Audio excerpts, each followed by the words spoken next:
Think you know what way it's going to go? Yeah. Make your bet at Sports Interaction, whether it's hockey, basketball, or...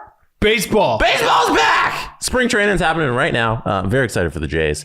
Jose Bautista going up on the Ring of Honor. Level of excellence. Ring of Honor. Level of excellence. This guy's a wrestling fan. Bet pregame, live in play, or on one of our many prop bets. Sports Interaction makes it easy to deposit, play, and cash out. Join now and see all that sports betting has to offer. Want to bet? Head to sportsinteraction.com/SDPN, or in Ontario, download the app using the QR code that's on the screen right now. 19 plus, please play responsibly. Less than a week after the trade deadline. Key point. The Flyers have decided to take an affirmative step in a new direction, firing Chuck Fletcher today.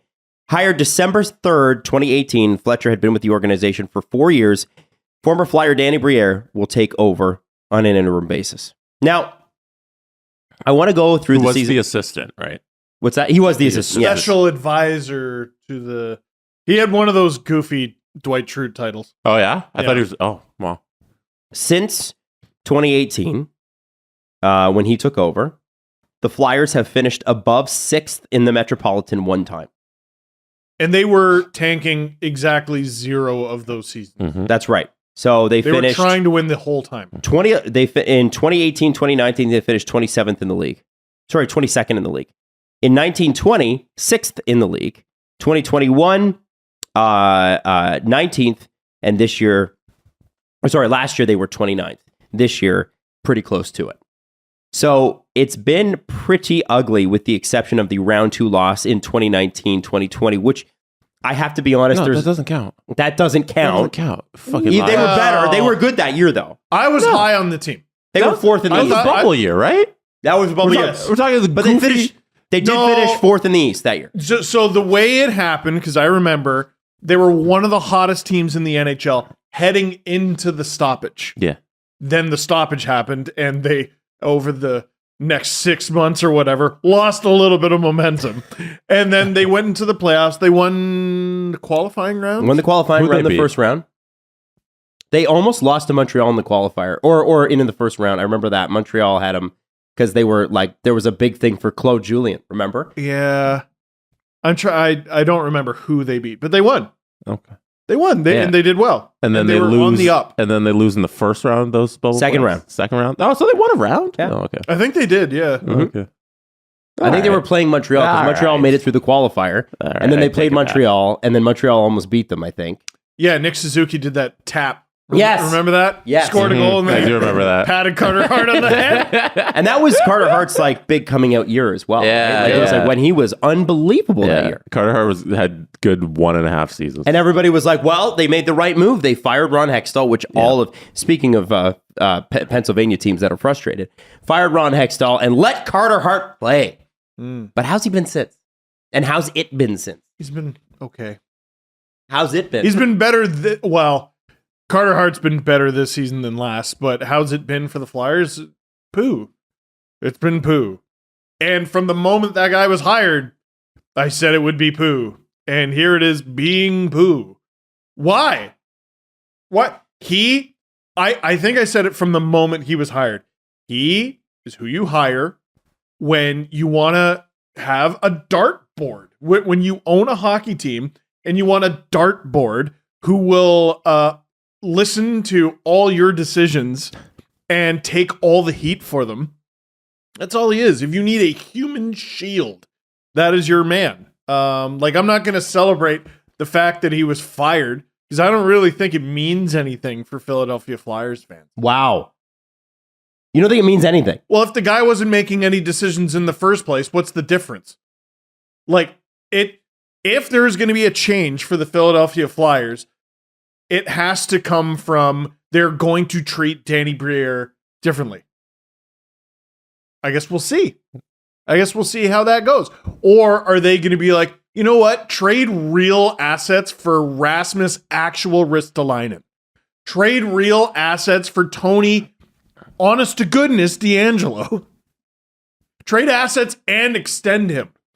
And when a guy gets hurt, you throw up your hands and you go, well, gosh, I didn't anticipate a professional hockey player would get hurt So instead of doing anything to fix it, I'm just going to sit on my hands and feel sorry for myself.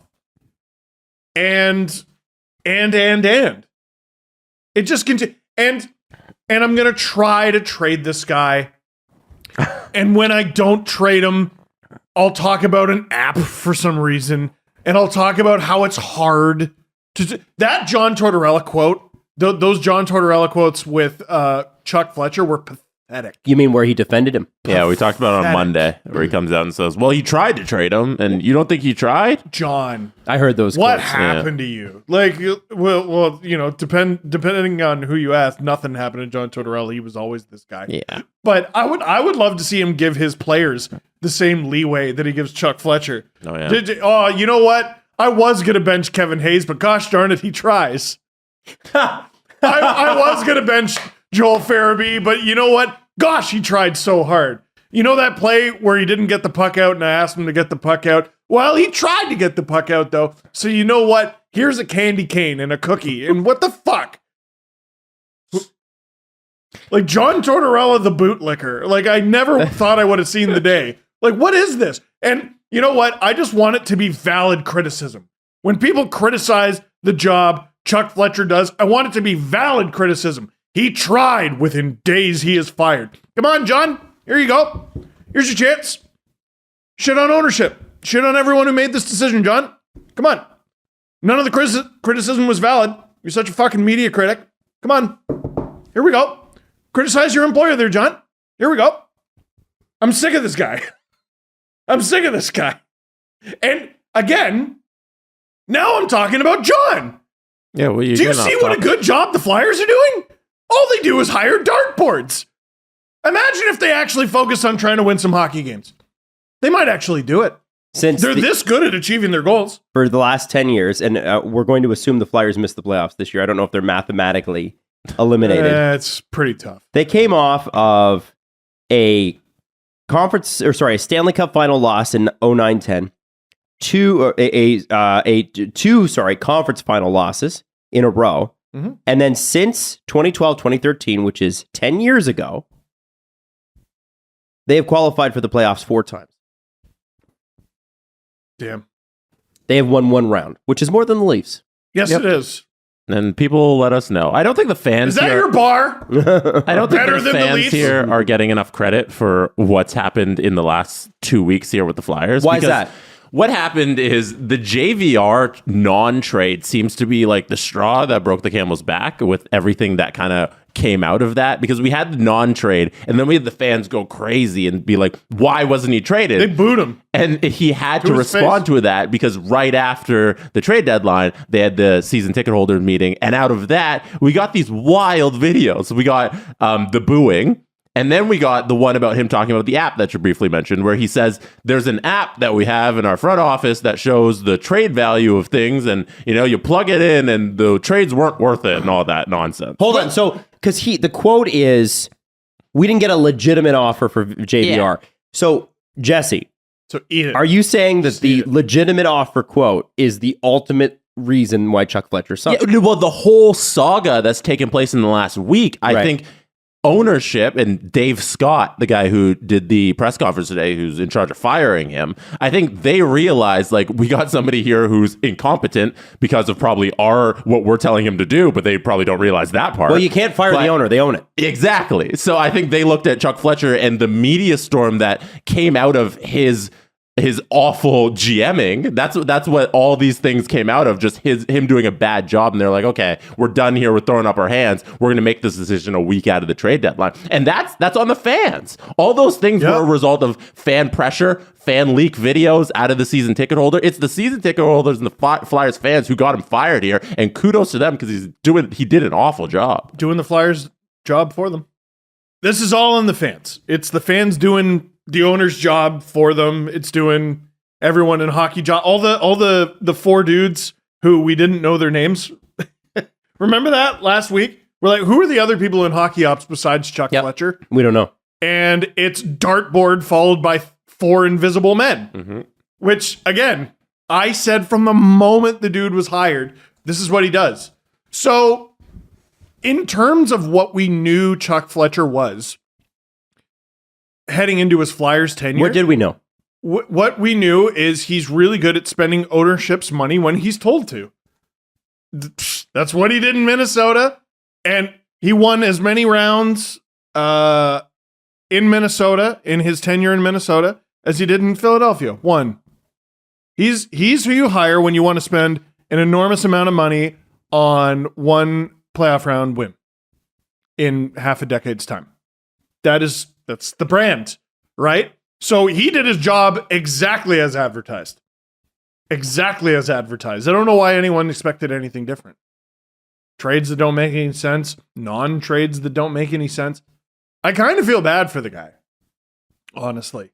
Do you? Yeah. Why Why do you feel bad for him? I don't want to sound like I'm backtracking because I don't think he's allowed to do his fucking job. You don't think he's allowed to, or you think he allows? Because here's the thing. Any executive that works at that position is going to get questioned, pushed, and questioned again, and grilled by ownership on everything. Mm-hmm. That's part of the job, right? When we say like the ownership should stay out of the trades themselves, we don't mean that the owner shouldn't question it.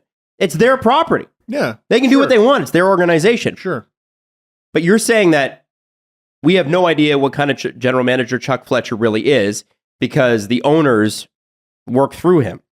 Yeah, and what I would kinda say to that is, I think we know exactly what kind of a general manager Chuck Fletcher is. Dartboard. Because if you don't stand for something, whether that's on the air or professionally, then you have revealed that you're nothing.